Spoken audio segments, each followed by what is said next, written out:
But all right, let's go, Brandon. I got the poll up. Go ahead. Let's go. All right, where are we at? So the poll's up. 2 fouls. 2 fouls. DPI, RPS. We're talking about the enforcement. That's correct. Okay? Talking about the enforcement. Everybody's back in, hopefully. So here are our options, right? Team A can choose to enforce either penalty because both of them are 15 yards. Maybe. Team A should decline the DPI and enforce the RPS. And we're going to enforce the 15-yard penalties from the previous spot. Team A should decline the DPI and enforce the RPS. The 15-yard penalty will be enforced from the end of the last run. Or, to accept the result of the play, Team A must decline both penalties. So those are our options. And we have people voting. The crew did a very good job on this play, too. Extremely efficient. This was from 2 weeks ago. Idaho State and Eastern Washington. By the way, Big Sky football. I don't know if anybody watches Dwayne the Pebble Johnson, but he only works barn burners. This past weekend, he was in a game that at Weber State, it ended on a Hail Mary. Weber State won the game on a Hail Mary. Yes, it was successful Hail Mary. Yes, they did. Nice. It was exciting. Nice. Yes. The Big Sky produces great officials. I know Corey would agree. Corey came from the Big Sky? Absolutely. Oh, my God. I thought that was Brandon trying to claim the Big Sky. No. Here we go. We're going to end. Yep. Yeah, I think we're going to end. I think this one, pretty much everyone is on board with this one, Brandon. And it's a very specific rule regarding roughing the passer and tack-ons, correct? Yes, sir. Yes, sir. So, it used to just be it used to just be roughing the passer. When was the rule changed? It changed to personal fouls during the pass play, right? During the pass part of the play can be tacked on to the end of the last run. So that's always been the case with roughing the passer. And there is a clause that says so long as there's not a change of team possession during the down. That's correct. So all of those criteria fit, right? We got a personal foul during the pass play. What does that mean? So if let's do a what if, because everybody nailed that. You nailed it. It's tack it on from the end of the play. It's a personal foul during the pass play. Tack it on 15 yards from the end of the last play. Now, what if there was like he's 15 catches the football, runs for a little bit, and then we have a personal foul on the defense during, basically after he catches the football and before the end of the play. Would you say that is during the pass play? And I know the result could be the same, but is that during the pass play or is that different? You see where I'm going?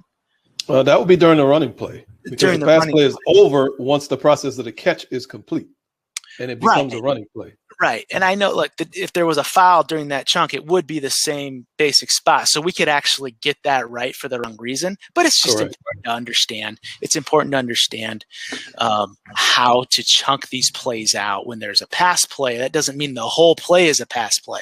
There can be a pass play, and then there can be a segment that's basically a running play. And those define our basic spots. So good job. Anything else to add on that? No. This was just a really quick rules question play. Want to give the crew kudos as well, because sometimes when we have 2 flags on the ground, it can take a little while to sort things out. But the crew was extremely efficient and got this right and moved really quickly doing it. I thought it was a really good job by the crew. That's how it's done in the Big Sky, Tuta. That's what they perform. Been that way for decades. I can neither confirm nor deny that because I was born and raised in the Southland Conference. Well, some of us are more blessed than others, I guess. I don't know. Here we go. Let's go catch, no catch. I love this play. Let's go catch, no catch.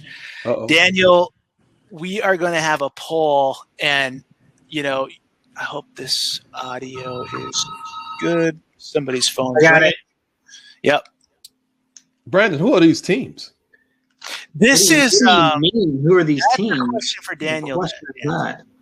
Oh, it must be some Texas schools. God, here we go. All right, Daniel. Who are these?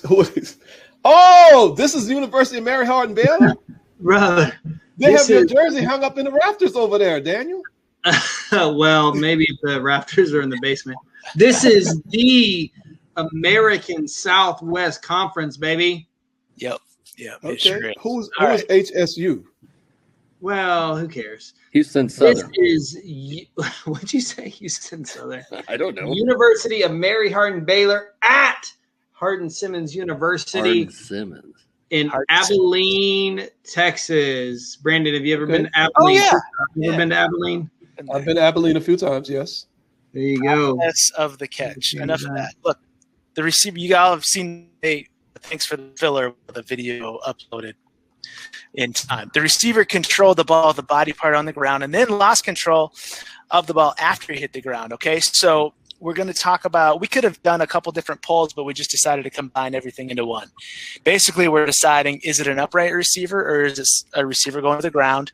And then, depending on that, you're going to make a determination of if you have this as a catch, based along those lines, or you don't.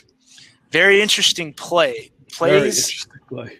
that are, I just think, really challenging. And again, just like targeting, talk process. Yep. Talk process. So, Daniel, our first two elements of process of the catch are? Firm control and a body part on the ground in bounds. Yeah, so if we would have put those polls up, 100-0, right? Look, I don't know if you can see it with indisputable video evidence, but it looks to me like he initially controls the ball. I don't think there's too much doubt on that. And then he certainly has a foot down when that. Now, if he's bobbling the ball, that's different, but just for the sake of argument, we're not saying he's bobbling the football.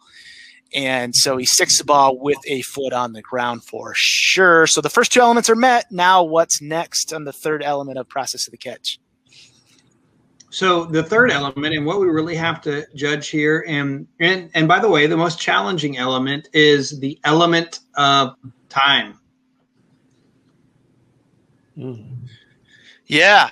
So that's where our upright versus going to the ground distinction comes in. And I don't believe you are going to find those specific terms in the rule book. Going to the ground is in there, but upright receiver really isn't. Upright to us is just the opposite of a receiver who's going to the ground. Is that fair to say?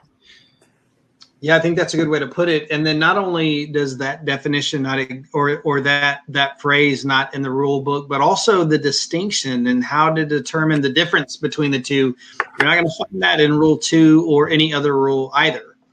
Okay, so we'll get to the poll results. So when we evaluate element of time, when it's an upright receiver, it's really a two-parter, okay? And it's an or statement. It's basically the receiver controls the ball, foot on the ground, he's upright, he performs an act common to the game or has time to perform the act. Said another way, he has time to perform the act common to the game or actually performs that act. If he does either one of those, process of the catch over. That's judgment, and that's the time. Now, if he's going to the ground, he's got to survive contact through, basically survive the ground and maintain control of the ball. That's also judgment. So what are we seeing on the poll results? So it looks like 43% of us, we're pretty spread out between two main options, but 43% of us are saying that this is an upright receiver who does not control the ball for long enough time to transition to a runner, so it's incomplete. And then the next closest option is this is an upright receiver who does control the ball for long enough time to transition to a runner, and so the result of the play is catch and down by rule. Yeah, we have 63% that think this is an incomplete pass one way or the other. And then there it 36% is. that thinks it's a catch. Yeah. But So said Corey- differently, 26% say go into the ground, Correct. and 73% say upright. Yep. Oh, there you go. We could slice it either way. So, Corey, this really reminds me of a play that you had in Austin earlier this year. I see some parallels there. What are your thoughts? And I know that not everybody is going to immediately be able to remember that play. So take us through your play and kind of the parallels you see here. Yeah, we had a play at Austin. It was late in the season. Who were they playing? They were playing Iowa State. And it had a lot of the same elements of this. I think the play that I had, there was a little bit more of a time element that really kind of crossed me up a little bit. If I could have that play to do over again, I'd probably do it a different way. But you see the thing that really sometimes confuses me is when you see the receiver stick that catch right at the first point when he catches the ball. That for some reason, it makes me skip steps sometimes in the process of the catch, and I need to do a better job of that. And but there are a lot of parallels. I mean, in this time, in this play, the guy gets hit and goes to the ground. In the play that I had, the defender came across the body and just put a helmet on the football and knocked it loose. But a lot of parallels. And if we get away from the process that we talk about, so very often on here, it can really lead us to an error in judgment. And I'm not saying that this is error in judgment or not. I'm just saying in general that if we get away from going through that process and identifying those key components to a catch, which Daniel has been so amazing at teaching this past year, we can find ourselves kind of flipping a coin out there, and that's not the best way we want to go out there officiating a catch like this. So Corey, would you say, and first of all, or by the way, rather, I love that we can say over the past year. How many times have we talked about the process of the catch over the past year? That's really cool. But listen, if we have, how can I put this to make sure that we give the appropriate attention and we do the process with fidelity, but also use some context clues that can help us be consistent in those areas where, we have the stick and the receiver is running really fast and maybe chops his feet and it looks like he takes multiple steps. I mean, what do you think about the idea that, golly, on the field, that just feels really fast, like the ball came out really fast? And how do we lean on that, or rather just incorporate that into our decision-making process? No, I mean, you bring up a good point. I mean, that's something that I've, tried to learn a long time ago, that if it just feels too fast, that's probably could be an indication. It's a very intrinsic type of indicator, if you will, that he just didn't have enough time. And it's kind of a gut feeling, if you will. You really can't point to anything. There's not a, is it less than 0.7 of a second? Is it greater than 0.7 of a second? Anything like that. But it's just kind of that gut feeling that, man, that ball came out way too fast. And, I think that's a good way to start. But I think as you start to watch these types of pieces of video, you can really break that down. I mean, our human minds are amazing computers. And if we learn to identify each of these individual aspects or components of a catch, our mind will catch up and kind of process that a little bit quicker for us. Yeah, I think that's really good. We did a under 2 on a catch, no catch play. For those of you that haven't checked that out or new to virtual study groups, remember when you go to your library, you have access to all of our under 2 plays. And those are just single plays that sometimes are closer to under 2 and are sometimes closer to 2 times 10. But anyway, I remember making the comment specifically that when a receiver sticks the catch, that the decision-making process becomes easier, because now we have a very concrete point in time where we can start to establish our element of time. And I'm watching this play and I'm thinking the exact opposite is true. So it's really relative, because if he bobbles this is a no-brainer, right? Right. Too fast. But if he sticks it, it gets really, really hard. So I was just thinking about that, and I thought it was interesting that really it's kind of circumstantial depending on, do we want him to stick it or bobble it? And golly, this is really close. This is really, really tight. And I think if we just watch the feet and we start watching this in slow motion on TV, we'll start convincing ourselves that, you know what, that's a really good element of time. Right. But when we think about the point of the actual time elapsed from the time that the ball hits the receiver's hands to the time that he's contacted by the DB, and we try to extrapolate a football movement, like shifting directions, kind of ducking down, I think we're just going to come to the conclusion that, man, I don't know that he has enough time to do something like that. Hey, Daniel, as I'm listening to this, I don't don't understand yet. How do you determine if this is an upright receiver or a receiver going to the ground? And I don't know if we covered that clearly enough. How do I know which one this is? Yeah, that's a really, really good question. And it kind of comes back to the element of time in my mind too, Ta, because if a receiver has the opportunity to get firm control, get a firm a foot on the ground, and then possess the ball or maintain, let me say it like this, maintain firm control for a long enough time to either continue running or to stand up, then we're going to say that that's a receiver who has remained upright. If at any point in that progression, that process becomes interrupted and he now hits the ground, then we're going to say this is a receiver who is going to the ground in the process of completing the catch. Does that make sense? Okay, I'm asking because when I look at this, I see a receiver who catches the ball and absent any contact by that defender.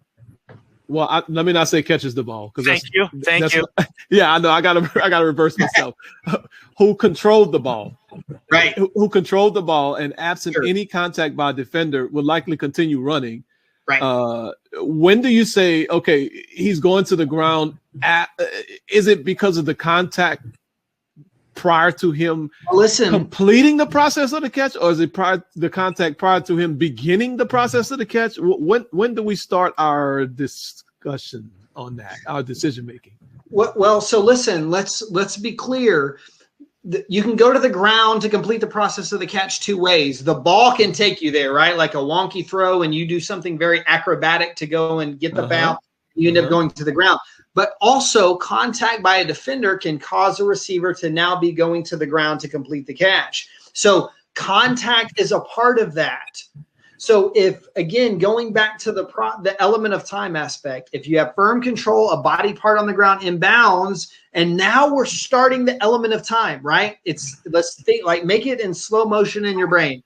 We've got firm control, body part down, and now we started our clock. Tick, tick, tick, tick, tick, to element of time to where we can say the process is over. If at any point during that, the process is interrupted and you get contacted by a defender and subsequently going to the ground, then now we're saying you're going to the ground to complete the catch.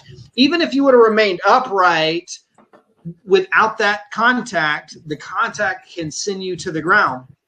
So we can't tell here when the receiver loses possession, right? I don't know if he loses it immediately on contact based upon this film, or he's contacted and then he hits the ground and the ball pops out.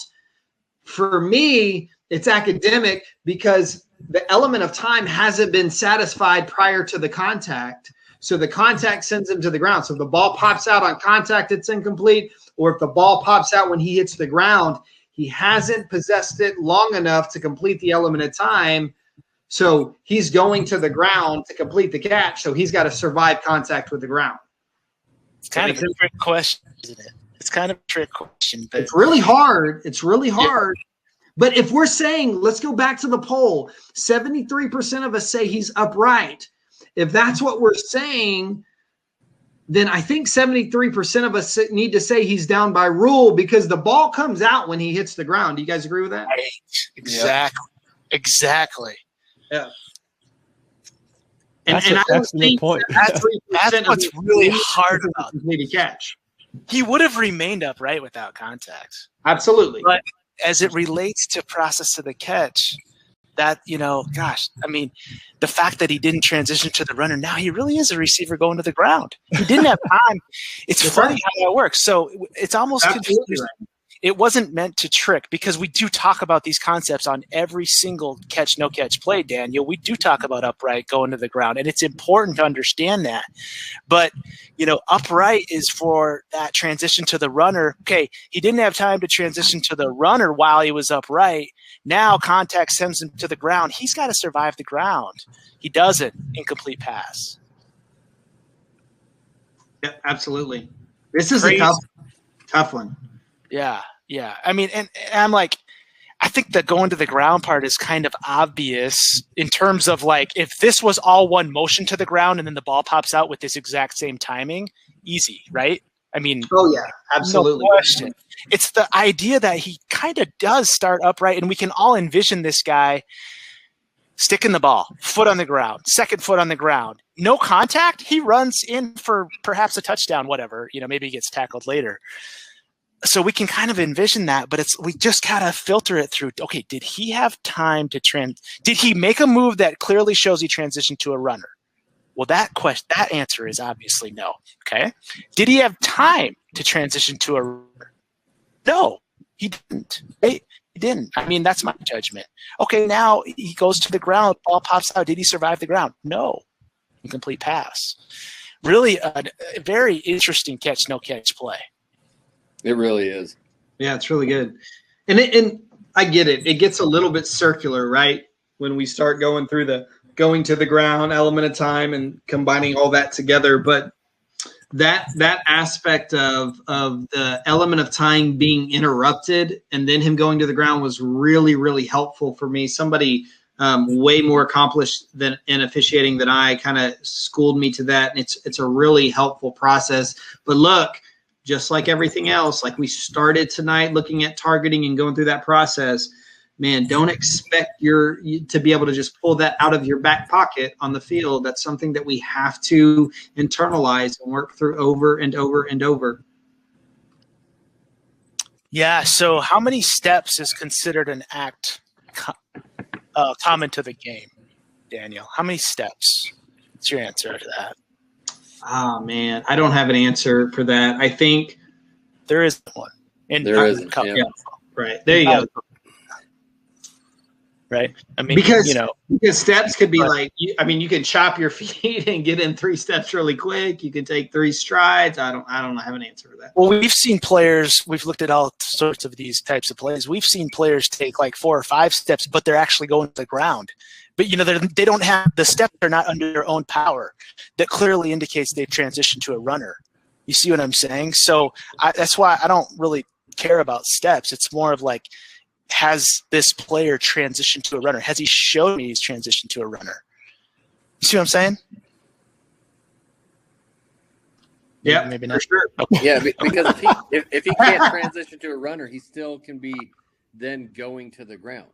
That's right. That's Yeah, and that's what we have here. Right. That's 100%. That's what we have here. I know it's circular. That's the point. We've complicated this so much. All of these specific discussion items are actually what makes us more consistent. Because I know the 4 of us, look at this and have it as incomplete, and now we talk about the why, and I think we're all agreeing, even though we don't really look at these plays as a group before, but we're all clearly saying incomplete, and we're agreeing why, because we've all discussed these similar topics over and over again to aim for consistency. All right. Good stuff. Good stuff. Is it out of line to say tonight was a great session? Yeah, it is, because we're not done, Daniel. Yeah. We have one more play. Oh, overtime. So we love it when our members submit plays, and certainly appreciate. I think Jonathan Rohn submitted this play, so thank you so much, Jonathan. He wanted to ask a question about visual mechanics on a play like this. We see some motion right before the snap. He wants to talk about back judge, and I think he said line of scrimmage also. Who's looking where? Brandon, I don't know if you want to pull out your handy dandy screen share that's so popular with everyone. Oh, is it? It's not very popular at all. I was pumping you up. Yeah. Why? No, it's been requested that we stop doing that over and over and over. Especially your Really? screen share. Yeah, your screen share is awful. That feels personal. I thought you were okay, let's go. Come on. All right, talk me through it. I mean, so where do you want to start? What position? Well, we start at the snap, first of all. Can we go back to before the guy goes in motion? And we'll ask Mr. Daniel Young. We'll put him on the spot first. We see the line judges at the bottom of the screen. We see we have a double doubles or balance formation or 2x2, whatever you want to call it. So we know that the back judge, his or her initial key is the number 2 receiver on the line judge side of the field. However, prior to the play even the ball being snapped, we have a motion. So then, Daniel, do you want to talk about stack? How do you determine who you're going to work at this point in time? So a lot of times we talk about when we have space between our initial key. Well, let me just say I rather than we, so I don't put anybody else make anybody else culpable for this process. But a lot of times what I like to do is peek into the tackle, right? And the reason that I do that is because it's going to give me an indicator about what kind of play I'm going to officiate, which helps me get my eyes there quicker. But here's the deal. Whenever these players do this and I have this guy in motion coming over, I know that now whoever my initial key at the snap is going to be is kind of up in the air. I don't know, is he going to get all the way past him or not? So the short answer is I need to be prepared to officiate both those guys. In this case, especially with B7 with such close proximity, I'm not going to cheat into the tackle. I'm going to be officiating both of these guys at the snap. And I think that probably if I had Corey as my field judge, he would be doing the same thing. 100%. And you're actually officiating all three of these guys, include this guy. That's the whole Correct. reason you're out. Right? That's a great point. Great point. Okay. Okay, what next, Tuta? Why are you saying me? I mean, I'm not a back judge. I don't work this doggone play. No, we're done with the back judges. That's easy. Let's go. What do you want to go next? Line of scrimmage, referee, deep, where? We haven't even snapped the ball. You don't want to snap the ball? Okay, as a referee, we have to map the fact that there are basically, two players over here and two players over here, and we want to really pay attention to where this player is. Now, this is crew of 7 umpire offensive backfield, Yes.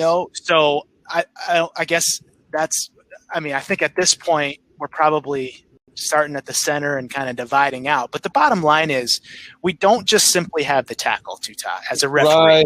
Yes, and that's what we right. hear a lot. And I think that's what we'll have to maybe use to simplify things down. That's not a really good way to simplify things down. We are responsible for the action really involving, and these mechanics, especially with umpire in the offensive backfield, probably these two players here. And we just want to be mindful that we can officiate two different matchups. We can do that. Now, if there's an umpire here, okay, we're going to probably rely on the umpire to start with the player closest to the center. That's Player correct. closest to the center, that means the defensive player. Let's all get along the same lines of thinking here and use the defense to dictate where we put our eyes. Okay, so in this case for crew of 8, we would want the umpire there. Referee, yes, you would start, here. You really want to know what happens to that defensive matchup. Yeah. And then center judge, it'd be interesting. This player right here is flexed out from a defensive standpoint. So very practical for you to really have what happens to both of these defensive players. Okay. Crew of 7 umpire. Let's talk traditional. Where would we expect the traditional umpire to start? Probably in the same area. I mean, you'd prioritize this is your anchor, obviously mindful here. Referee double, traditional umpire. Okay, we're going to go ahead, line judges, tackle. Agree? Yes, and the reason why is because the line judge would have a receiver key, an eligible key in the backfield, and would be able to help out on that tackle on his or her side. That's why Correct. the referee would prioritize the other side. Correct. So that basically covers the line judge as well. So crew of 7, I think regardless of where the umpire is, crew of 7, you can provide tackle support in a double formation, but we know you have the running back as your receiver key to start. Correct? Yep. Okay, good. Now we can snap the ball. Are you happy? All right, after 15 minutes, golly, can we snap the ball? Jeez. Well, yeah, but I mean, if we're not all consistent, we know what happens. There's an under 2 that explains that. Okay. That's correct. All right. So look, what do you see, Daniel, with this receiver that was in motion? What do you see here that would give you an alert with your vision? So the first thing is that he's going to continue to move towards the center of the formation or the snapper. And the first thing that's really going to get he just engages really, really quickly. So he's going to be, by the technical definition, or we'll say definition of the mechanics manual, he's going to be my initial key anyway. And he's going to take me to a great place that really, if I'm not there, we could be in danger of having a hole mechanically, because he's going to engage with this defensive end almost immediately. And then also, as I'm looking through him, I'm going to feel this pulling. I think he was a tackle. I'm going to be able to see the pitch and the running back. Everything is telling me that this is going to be an edge play to the side of the field that I'm already working. So this is a super relevant block for me to be working as a back judge. Hey, Daniel, let me ask you this. Sure. So we talked about he's going back to the middle. We know he's a wide receiver. We know he's blocking a defensive end. Do you put anything in your mind, little dude blocking big dude, and what could happen and what type of blocking technique you could see? Personally, not so much. When I see him going back that way too, Ty, really what I'm concerned about is going low. This really doesn't set up for it, but just in general going back, I'm thinking blindside or maybe a block in the back. But I don't start thinking about, if you're talking about relative to holding, I'm not really thinking about that personally. No, I think you went where I was attempting to lead you. Okay, I didn't lead you very well, but I was thinking, these little dudes, they're not going to really they're not going to generally engage with a big dude. They're going to throw their body into him some kind of way. It may go low. We may have a little illegal blindside block action. So to me, that's what I would be prepared for. Yeah, absolutely. When they go back inside. Yeah, for sure. And then, by the way, also, if I'm thinking about blindside block, I'm also thinking about the potential for targeting. Targeting, that's right. All right, good. Corey, so your player out here is man, and look at his action, right? So how long are you staying with that player, or are you switching down inside? What are you thinking here? Well, when one of my keys goes inside, I typically will stay with him just a little bit longer, just because there's things he's going in back towards the original position of the ball. Can he go low? But once I identify that he's not going to hit that scraping linebacker, I got to get back to play side as quickly as possible, because I can't. While I'd like to say that maybe my back judge or line of scrimmage mate would get to that player going across the middle, I just know that I'm initially responsible for him. So if he goes in and cuts a guy, I have to know that. And so I do know that, coming play side, there's going to be other guys looking at her. I know the line judge of this situation, probably the back judge as well, is going to be sitting there. So I'm free to have that extra half second to make sure he's free of foul before I move back out there. I think we are set, Tuta. Here at this point right here. Okay. What do you think? Okay. What do you think what do you think about our coverage? Oh, coverage. Yeah, I love the coverage right now. I love it right now. Now let's go to referee. Go ahead. Yeah. So for me, we see the tackle coming out, and this is one of the dangers when we say, oh, I got the tackle. Well, the tackle's not doing anything. He's just running in space. And I think the more critical block is that block by the right guard. The running back has not chosen the hole yet. So we don't know where the literal point of attack is yet. So if we dismiss that block by the right guard because we want to get out front and watch the tackle, I think we're doing ourselves a disservice. So I think as a referee, I would really want to work that block by the right guard. Yeah, and we can sit out here and say, you don't watch the pulling linemen. You know what? We kind of do. I mean, I got to be honest, but that's true. Not here. No. Don't watch pulling tackles. I think if tackles pull outside like this, we don't, as referees, center judges, umpires, offensive backfield, we don't need to watch them. It's when the center and the guard and a bunch of linemen pull outside that we want to get our vision out there faster. Right. Because if you think about it from the referee perspective, we have to know that we've got so much support here and here. We have so much support from our other officials based on what was just laid out that we have to go in more, to this overlapping blue arrow instead stay inside longer on this type of play. Now, a stretch play where they go student body right, that's different, but that's not this. That's not this. Exactly. And that block could really turn into a critical block. Now, we're not saying that you would never work this tackle. What happens with the tackle for the rest of the play? No, you work that block with the right guard, clean it up, see what happens with it, and then bounce your eyes out to the next critical area. But you need to prioritize the block with the right guard first before you start working the pulling tackle. Yeah, because we're going to read this as a double team inside, right? We're going to read that as a double team. Yep. Right here. Change colors. We're going to read that as a double team. You know, and that at that time, now, I mean, do we stay with this, or at that point, I think we probably would transition out to here. Honestly, I probably would get froggy. And start hopping over there to the other side. Good. You read a double team is not a chop block, and we tend to get off that faster. And now that doesn't mean that if this runner cuts back basically up in here, we have permission to come back to this. Absolutely, we have permission to come back to that. That's not a problem. Right. Okay. All right. Okay. Where do you want to go next? I think we're about done, but we just need the line judge to work that block out front. Don't worry about the ball carrier. Work that block out front, and then we're good to go on this play. So we have line judges punching this pass. I think that's a good practice. So if we just real quick on philosophy, all these things can come up on plays you don't even anticipate. Let's say this ball is now, we talked about, when in doubt philosophy on forward passes. Let's say this ball is rolling on the ground right now. What's our philosophy tell us to do with this? If we don't know, we know and make the call. But if we don't know, is what I'm saying. You know what? I think it varies if you work instant replay and if you don't, to be perfectly honest.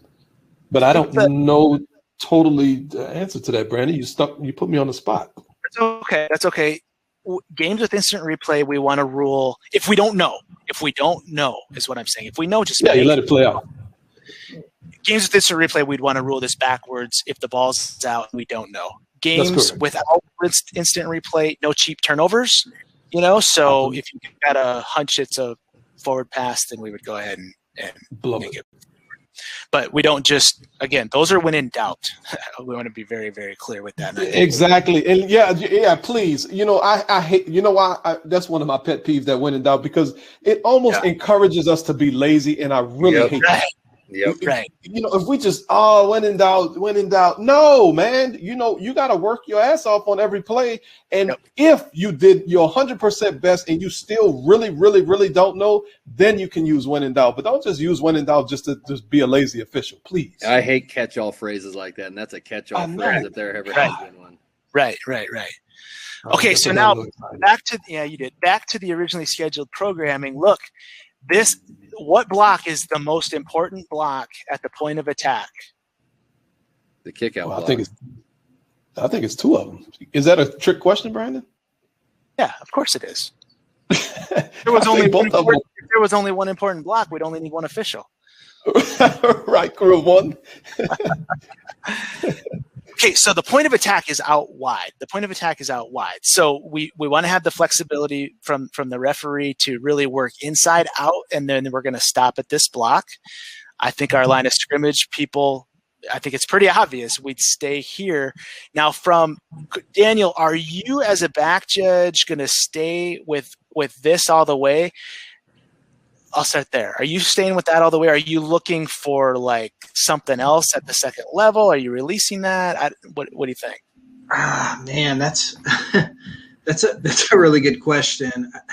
There's two ways to think about it. I think that I'm probably going to stay with this all the way because there's no disengagement and there's no indicator that this block is not going to continue to be relevant. Does that make sense? So typically when we pick a place, we're going to stay there until one of those two things happen. Either there's separation or the ball carrier rather is going somewhere that block now becomes less relevant.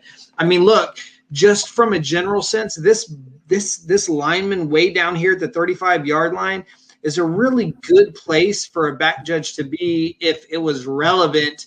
But we're going to start here, and I think we're just going to have to stay throughout this entire action, because the ball carrier is going to come right off of this block that we started officiating. So there's just no reason for us to get off of it. I mean, the reason I'm a little bit like, is because we've got the field judge over here and we've got the line judge over here. So we've got help, but that's okay. That doesn't mean that we need to get off the block just because we have help. It's going to continue to be the most relevant block to the play. Corey, when you let go of this guy because you cleared him of any crackback or low block going back or whatever, did you bounce back into here and check off any threats? Or No. Did you go all the way back out here? All the way, because my responsibility as a deep wing is outside in. So it's the converse of what you all are doing middle of the field. That is so important. Otherwise, we risk having too many sets of eyes on the exact same action. That's right. And leaving less sets of eyes on action that we really do want to overlap. Like potentially, this outside block, which we're in good position here, certainly. So I think it's great, Daniel, that you would be saying in here, because it's the most relevant block. We'll get that look as well from the referee, who has, like we said, started in here but bounced out this way. Okay, I think this blocker's fortunate, right? The blocker's fortunate that the running back chose this side of his block because we have pretty good body position here and pretty good body position here for this to hold here. But if the running back decided to cut somehow in here, certainly this blocker would be suspect being on the wrong side of that block and potentially, grab and turn this player away from making a play on the runner. So just some pattern recognition items that go through my mind as I watch these types of plays. Well, hey, Brandon, don't move yet. Oh, sorry. Going back, if the running back chose that hole, that block that the referee was initially working also turns into a really big block, because that's a hook setting up. We have a potential hook coming up here. Yeah. And this could easily be a hook and restrict or a hook and turn. It could be anything right here. Right here. This is the backside of the point of attack, and it's a little bit far out there. But this is where, if you're a center judge, you can work this far over on the field. Nobody has ever said, like, for example, you have to stop at the hash. Nobody's ever said that. You got to get to the backside, right? So you got to get to the backside. I mean, so that is really limitless in your ability. I mean, it's the only limit is the sideline, and we can work the front side, backside point of attack. So umpire in the offensive backfield, I think this is exactly where we want to have our vision here as well. Then we've just got all of this covered. Look at how awesome this sets up, right? Right here. This is exactly what we want to do and make sure we're on the same page on all of this. Yeah, and let's not forget the headline judge and the side judge up at the top. They need to pick up that, the mess on the backside. That's where they should be looking, just in case something does materialize. We have eyes there. Yeah, and that would be cleanup, right? So we use backside point of attack is umpire in the offensive backfield or center judge if it was, and then cleanup is way out here, and we have wide vision, and we're looking for basically personal fouls, honestly. Yep. All right. Well, we had a little bit of a disruption, but we worked through it, and we did. We talked football. We did. Great session. Thank you, Jonathan Rome, for submitting that play. Really appreciate it. It's a really cool play to break down and to really discuss those. So definitely appreciate you, Jonathan, for that. Yeah, what I love about that play is it's not a train wreck. It's not some crazy. He just nothing about visual mechanics. Love every single part of that. Yeah. All right. I think we're done here. Yes, sir. Thanks, everybody. 1 year in the books. It is. See you next week. Happy Thanks, guys. anniversary. Good night.